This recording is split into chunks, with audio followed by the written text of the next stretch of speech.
Hey everybody, welcome to the Dreamer's Edge podcast. I am sitting with Eric. I'm an English teacher. Nicholas. I write video game reviews for thedreamersedge.com.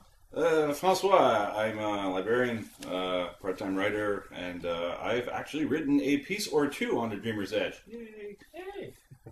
Chris, subtitle editor and occasional writer.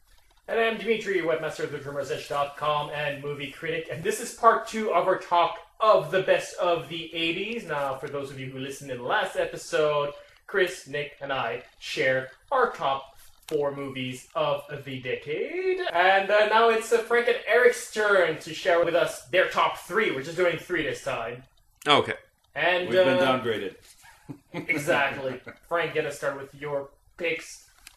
Now should I go 3-1 or 1-3? 3-1. Your number 3 pick for best movie of the 80s, Frank. Well, I don't want to be too predictable. Darn it. I'm going to have to go with... Transformers movie. Damn it. Now I'm changing in my mind. Damn it, I'm going to go with Aliens. I almost picked Never saw that coming. I almost picked Wrath of Khan, I have to say, because of its importance in the Star Trek lore and because of the fact that, it essentially saved the series, and it was probably the first real TV to movie adaptation franchise. Like a backdoor endorsement is what Kind you're of, doing, right? kind of, yes. It's kind of my number 4, my secret number 4. I am number 4. Was that the movie? It is the name of a movie. And also of books, is it? Yeah.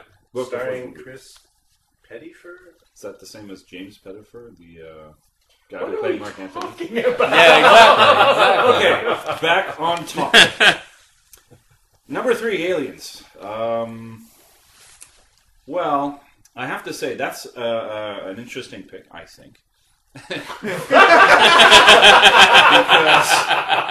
sorry guys, I'm sort of I kind of need the validation. I would say, well, the reason I find it's interesting, Tell us more about and it.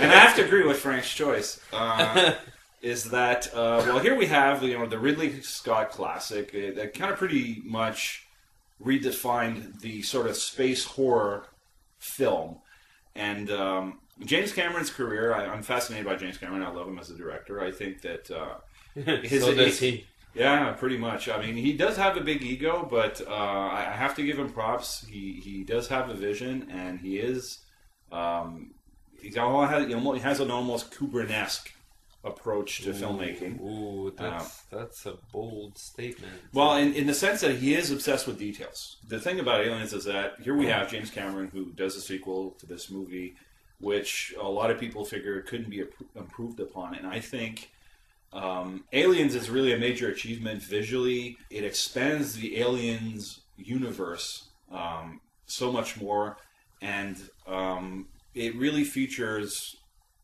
an incredible performance by Sigourney Weaver, who a lot of people forget got a nomination for an Oscar for Best Actress, which, you look back on, the notion of, the female action hero. And it was really a landmark moment, I think. There's really a before and after thing. Yeah, I mean, you had blaxploitation movies in the 80s. You're Under Arrest, Sugar, I mean, Charlie's Angels. You had stuff on television. It's not like there was a complete vacuum before she came along, but, in many ways she was a mother and a worker, and she became a hero, but she didn't do it in a sort of over-the-top kind of way. Yeah, she didn't kung fu her way to it. Pretty much. And, I mean, there's also a very interesting ensemble cast. I mean, the whole notion of the colonial Marines. I mean, we've got so many faces. Like, I remember when I first watched it, I was so amazed by all these characters, which were all interesting. Obviously there's the military dynamic, but done in a science fiction style that was really cool. I mean, it's a movie with a lot of twists, a lot of surprises. The whole concept of the motion sensors was such a great idea, and such a great way to create tension within the movie. I mean, here we have a device which technically should give you such an edge on your enemy, but Cameron takes that and twists it around and turns it into something that is so very scary. And I mean, props to Michael Biehn, Bill Paxton, which his performance as Hudson is unforgettable. Game over, man. And you missed one that I want to mention. Is Lance Erickson. Lance Erickson, exactly. Yeah. Bishop the Robot. He's phenomenal. How many people lost their fingers doing the knife trick that he does? What's so funny, man? Yeah, exactly. There are so many little lines like that just blow me away. Nick, you were going to say something. You were going to agree with me, I think. You might have actually been about to compliment him for his choice. Now, what I remember mostly about that movie is that people complained a lot that it wasn't like Alien, like completely missing the point that if you want to see It had a an movie- S after. Yeah, it has an S after, but if you want to see a movie like Alien, just watch Alien. Alien's like completely different, like action, and yeah, they're both enjoyable on different levels, and yeah, it's a very good Totally choice. agree. I actually like it more than the first one in a way. You know what I mean? Like it's just for the pacing. Same here. I really liked it. You know what I mean? It's a good choice. You know what I mean? I get a Chris endorsement. No, because I think even, you know what I mean? Like we talked about it off microphone as like one of the things that like had we had more choices, it certainly would have been in all of our choices. You know what I mean? Like it's one of the ones that you remember having seen. You know, and especially for that time. And the thing is, it does that clever thing where it's just like it's like the first one. It doesn't reveal everything. You know, like you said. You know what I mean? Like. It reveals more. It's more confident with the technology, with the special effects. But at the same time, some of the creepiest is just watching those dots. Yeah. Aliens is possibly the only great sequel that starts off completely missing the point of the original. Yeah, like you mentioned, the original is a horror film. It's based on claustrophobia. And Cameron took it and was like, nope, this is an action movie. Yeah. And it's like, what? But it works. By some uncanny reason, it's as memorable. Yeah, and taking the character, because in the first one, she's basically running around in her underwear, and you have like this gross thing that's chasing after her. But then you get the second one, and she's definitely a lot stronger. Woo! Well, one of the things I also want to mention is the fact that Aliens is one of those movies where the last hour is completely unrelenting.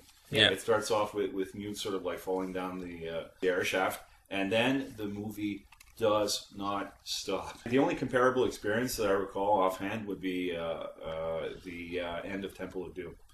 Yeah. That's another one where you get towards the end and you're completely exhausted. I have to say the sound effect of the pulse rifles to this day, to me, the only sound effect in movie history that tops it, well, the Wilhelm scream is really funny. I kind of like that one. But the lightsaber noise, I mean, I think anybody who's around our age absolutely has to, Godzilla's roar. Come on. Godzilla's roar. Well, no, that's top 10 for sure. But I do give a strike to James Cameron. I mean, he completely ripped off Heinlein's Starship Troopers while making it. Just in the terms of the language, the approach of colonial Marines. Who was it? Arlen Hellison famously said when he heard that they were making Starship Troopers, he says, "Why are they doing it? I mean, they've already done it. It's called Aliens." All right, Frank, your number 2 pick for best movie of the 80s? My number 2 pick is Back to the Future. Nice. It's one of those movies that you remember the very first time you saw it. I mean, everything about it. You remember it. It's almost Sitting like in the comfort theater. food, huh? I absolutely. I remember just going for smoked meat afterwards and just reeling back from the experience. I like it for several reasons. I think it takes a basic story idea of the time machine and completely reinvents it. I mean, the whole idea of turning a DeLorean into a time machine was just kind of cool. And as Doc Brown would say, why not do it in style? It's an incredibly clever screenplay. Not a line of dialogue is wasted. It's a clever take, I would say, on that question that every kid has, which is, what were my parents like? Back to the Future also features a really interesting story. The friendship between Marty and Doc is very touching in a sense. It's subtle, but it kind of builds up on it. Here you have somebody who says, I have to tell you something. I have to tell you something about the future, and it's that last moment when he comes back is I don't know, it's a really interesting experience. I loved it. Yeah, interestingly, I think Nick, you picked it as your best of the 80s. Yeah, one of my best. Yeah. I don't remember quite exactly what I said about it, so I'm going to leave it at that. But But yeah, it's definitely a fun movie, and Michael J. Fox, just the energy that he has, and even the guy that plays McFly, like his father, and the guy that plays the bully too. Biff. Yeah, Biff. I love that guy. Like, he was excellent at playing a jerk. Why? Yeah, exactly. That And scene it's in a the lot diner, of fun. That, when he goes McFly and they both turn around, and then it's, I just love that zoom on Michael J. Fox's face as he realizes he's been sitting right next to his dad. And all the, the time travel gags, who the hell's John F. Kennedy? Or like, Yeah, exactly. Obviously the whole, Ronald Reagan is president. It's like, oh, that's heavy. And it's like, there's that term again, heavy. Is there a problem with the Earth's gravitational pull in the future? Like, it's clever on so many levels. And, I just can't praise it enough. Alright, so Frank, your number one pick for best movie of the 80s. Well, it's going to have to be The secret of my success. Raiders of the Lost Ark. On the previous episode, we all joked, it's like, we're not going to name Raiders of the Lost Ark. Everybody knows it's a good movie. Well, I have to insist. It must be named. It needs to be up on the board. Well, I mean, Empire Strikes Back was written in the 80s. Another back door. Everyone sit back. I demand the floor. Obviously, Empire built up on Star Wars and has possibly the greatest movie twist of all time, or maybe not. Maybe Citizen Kane's better. Who knows? Raiders of the Lost Ark is really another one of those scripts that wastes no time whatsoever. I mean, it does completely harness the whole pulp tradition of the 1930s, but it really gives it a new edge. I think, unless I am mistaken, it was the actual first contribution between Spielberg and Lucas, correct? And boy, can you see it. It's interesting. It has an awesome cast. Obviously, Harrison Ford. I mean, okay, not content with playing Han Solo. He turns around and gets to play the part of Indiana Jones. Tom Selleck was going to be originally the guy. Oh my God! No offense to Tom Selleck, but I think bullet dodged. I think it would have come off a lot more traditional because Indiana Jones, as written, is sort of almost a non-character in keeping with the serials they were making. And what Harrison Ford brought to the role is his personality to it, his sort of sardonic take on it. The whole improvised scene with the gun and the sword fight, which, was pure Harrison Ford. But Spielberg is interesting for that, where he can jump and kind of play with it, improvise right there on the spot. For sure. Arguably the greatest car chase scene of all time. I mean, French Connection. French Connection's good, but awesome. But they don't actually climb all over the truck, over and under it. I mean, I was like, you look back on that scene and you go, I don't know how long it took to shoot. I don't know how they were able to keep it straight, but my God, he goes everywhere in this truck. I mean, just everywhere. So, and of course, being shot at the same time. Great finale, absolute great finale. I mean, for a kid who's 14 watching that, you're like, oh my God, that's pretty awesome.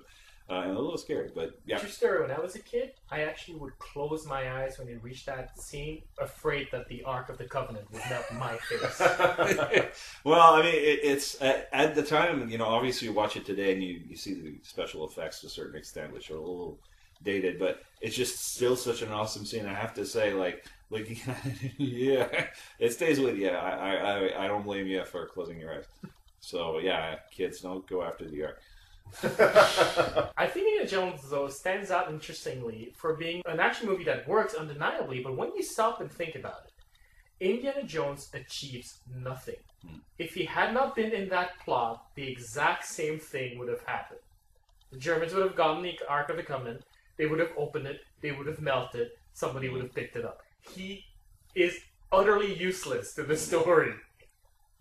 And we love him for it. But he tries really, really hard. And he gets beaten up for it. And his shirt gets ripped off.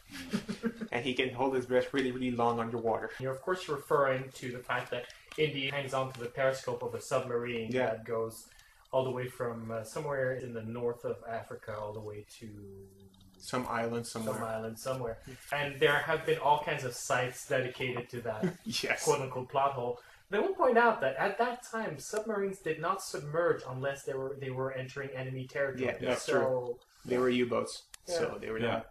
They only submerged to attack you, right? So. he's very endurant and resistant to cold. I Yes. will say. It's just more stuff that goes into Area 51. Quick shout out, Rene Belloc, an awesome villain. I mean, just really, the Germans are always cool villains. I mean, the Nazis, I would say. Sorry. No, German Nazi interchangeable. German Nazis. No, whoa. Hey. I hear about the Nazis, though, being great villains. One of the many problems with Crystal Skulls for me was that the Russian communists, I felt bad for them whenever they would die, or as opposed to the Nazis, I was like, yeah, just die. Yeah, pretty much. Well, I think it's why they got a lot of flack for doing Temple of Doom, and like, the whole, there was some people say like, okay, this is culturally insensitive, blah blah blah, and like Spielberg said, okay, when we sat down to do the third one, it's like, let's go back to Nazis. Who's going to complain? But also Marion Ravenwood, awesome performance. I mean, her introduction was so cool, and I think that she really does well throughout the entire movie. I mean, she has the sort of, screaming parts, obviously, once they're in the pit and this and that, but she still brings something. That when you see her in the fourth, you're like, what happened to you, you Yeah. poor thing? Well, look, I mean, I'm not going to criticize her looks or anything like that. No, it's nothing but to do even with that. acting-wise. Hey, but if you don't have the material, you know what I mean? Yeah, I would blame the material, which was completely, I mean, True. Everybody in that film was like, anyways, but, that's what we have, we have, filmmakers who go back and kill their children in front of our eyes. Oh my god. On On that note, Eric, what's your number 3? my number 3 is Crimes and Misdemeanors by Woody Allen. And I picked that one because that was one of those films that Woody Allen kind of got serious, in a sense. And there's 2 plots that are going on in this film, and at one point, one man is having an affair. It's Martin Landau that plays him. And he goes to talk to his brother, who's basically a thug. And next thing you know, the woman he's having an affair, who threatened to talk to his wife and everything else, ends up dead. They end up sitting together and having a talk. And it's that kind of thing of sometimes the worst thing that could ever happen is justice doesn't come. You have to live with your own sins. I kind of spoiled the story in a bit,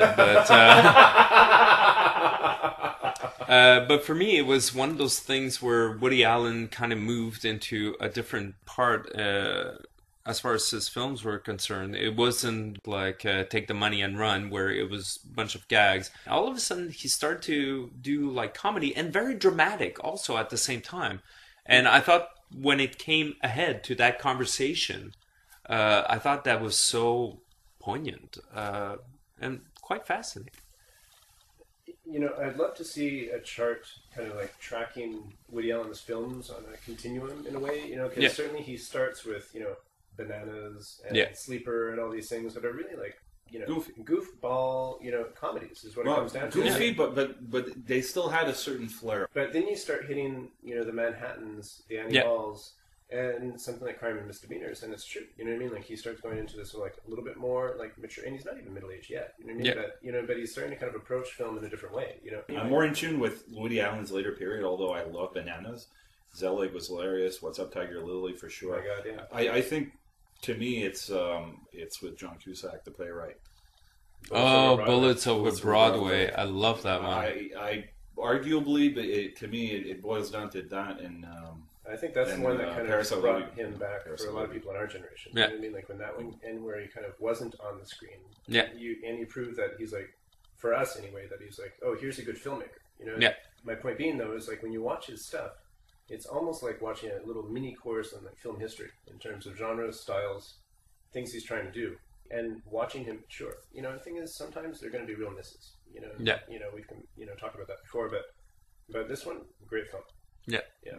Eric, your number 2 pick for best movie of the 80s. Ferris Bueller's Day Off. Hey, somebody picked it. Awesome. I kind of wish somebody would.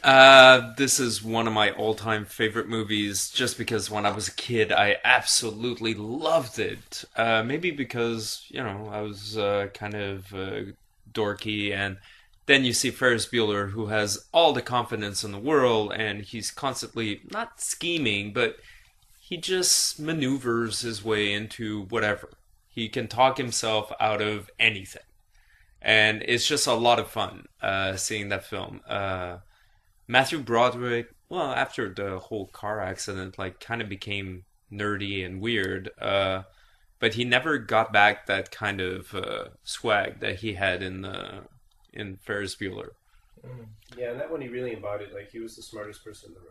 Yeah, exactly. You wouldn't, not the person you would have pictured, but he pulled it off. And even then, he cared about his friends. It was all about taking his friends out and his girlfriend out and having one day just before everybody goes out and lives their lives, going to college and everything else. And he just wanted to get them all together.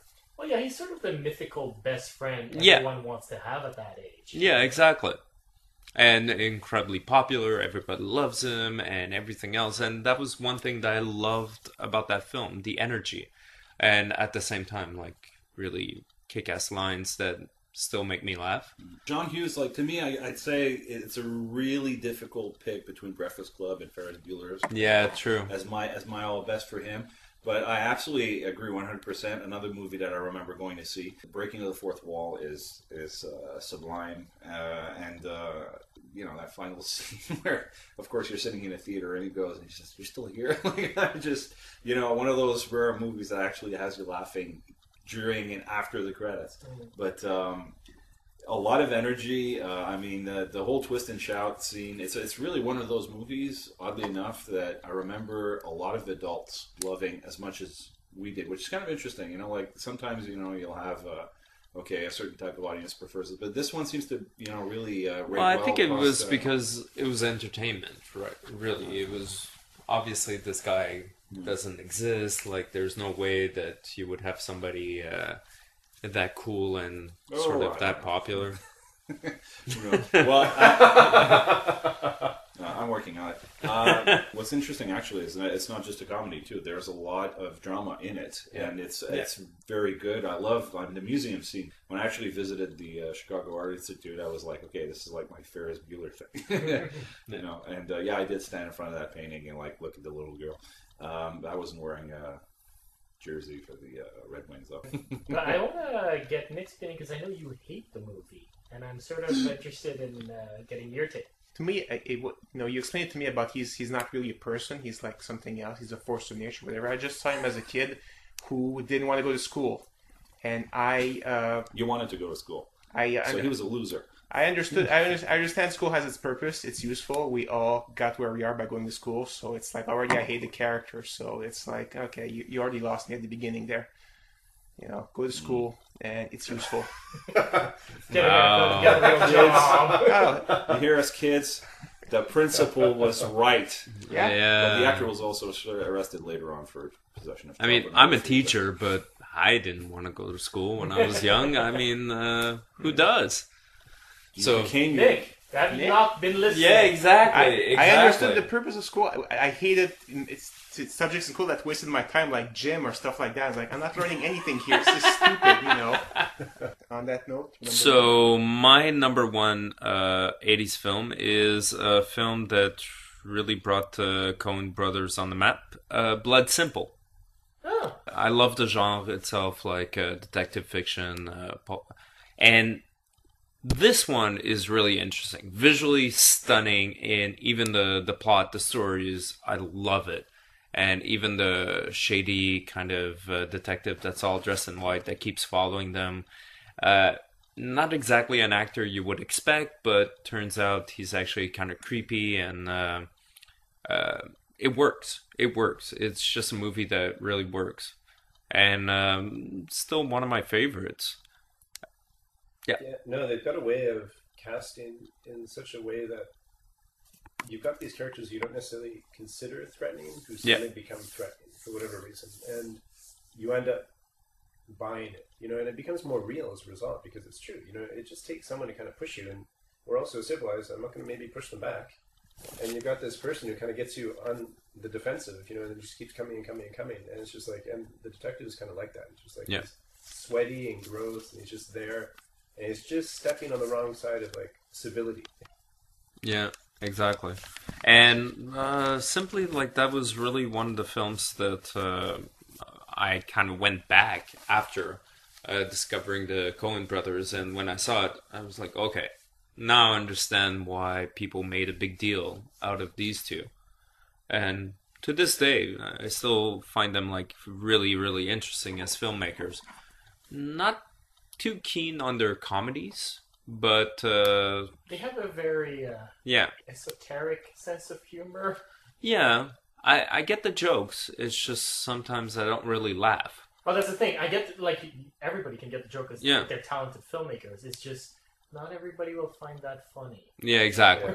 But nonetheless, whenever it comes to drama, I still find them the best. And definitely this is one of their best films that you could ever find. Yeah, no, it's a really, really good choice.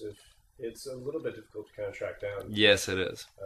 But it's worth the effort, for sure. See, you wish that 30 years along the line, they would have like an anniversary for this, as opposed to Blade Runner. Yeah. Maybe it's because they didn't recut it. Well, I'm pretty sure that's the reason, actually. Yeah, exactly, yeah. Well, it's simpler. The director's cut. On that note... Simply bloody. Yeah, no, I like his better. Yeah, I like it too. Please cut that out.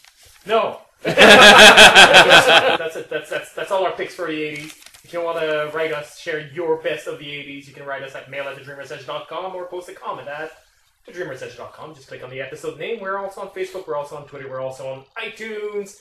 And next time, we'll discuss the worst of the 80s.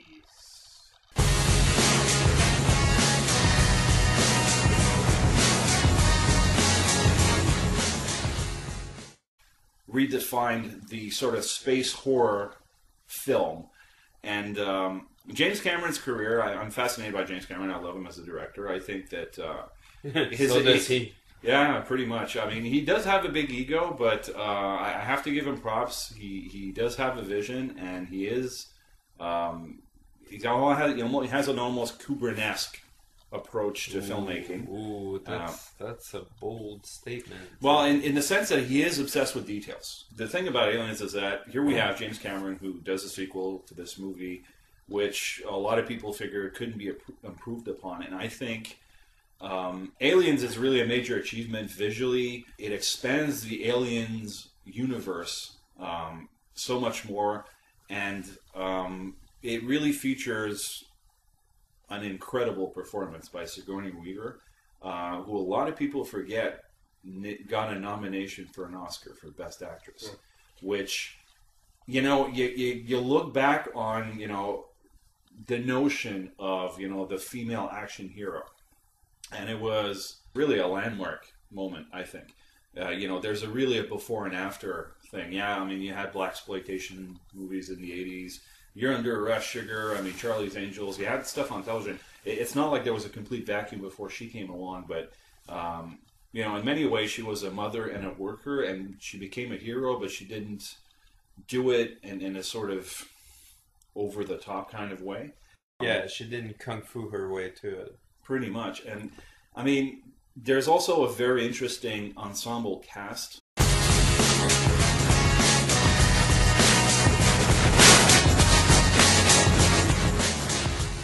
Hey everybody, welcome to the Dreamer's Edge podcast. I am sitting with... Eric. I'm an English teacher. Nicholas, I write video game reviews for thedreamersedge.com. Francois, I'm a librarian, part-time writer, and I've actually written a piece or two on The Dreamer's Edge. Yay! Hey. Chris, subtitle editor and occasional writer. And I'm Dimitri, webmaster of thedreamersedge.com and movie critic. And this is part 2 of our talk of the best of the 80s. Now, for those of you who listened in the last episode, Chris, Nick, and I shared our top 4 movies of the decade. And now it's Frank and Eric's turn to share with us their top 3. We're just doing 3 this time. Okay. And We've been downgraded. Exactly. Frank, get us started with your picks. Now should I go 3-1 or 1-3? 3-1. Your 3-1. number 3 pick for best movie of the 80s, Frank. Well, I don't want to be too predictable. Darn it. I'm going to have to go with... Transformers movie. Damn it. Now I'm changing my mind. Damn it, I'm going to go with Aliens. I almost picked Never saw that coming. I almost picked Wrath of Khan, I have to say, because it's important in the Star Trek lore and because of the fact that, it essentially saved the series, and it was probably the first real TV to movie adaptation This franchise. is like a backdoor endorsement, is what Kind you're of, doing, kind right? of. Yes. It's kind of my number 4, my secret number 4. I am number 4. Was that the movie? It is the name of a movie. And There you also of books, is it? Yeah. Starring Chris Pettyfer? Is that the same as James Pettifer, the guy who played Mark Anthony? Yeah, exactly. Okay, back on topic. Number 3, Aliens. Well, I have to say that's an interesting pick, I think. Because, sorry guys, I'm sort of I kind of need the validation. I would say, well, the reason I find it's interesting, Tell us more about and it. I have to agree with Frank's choice, is that well, here we have the Ridley Scott classic that kind of pretty much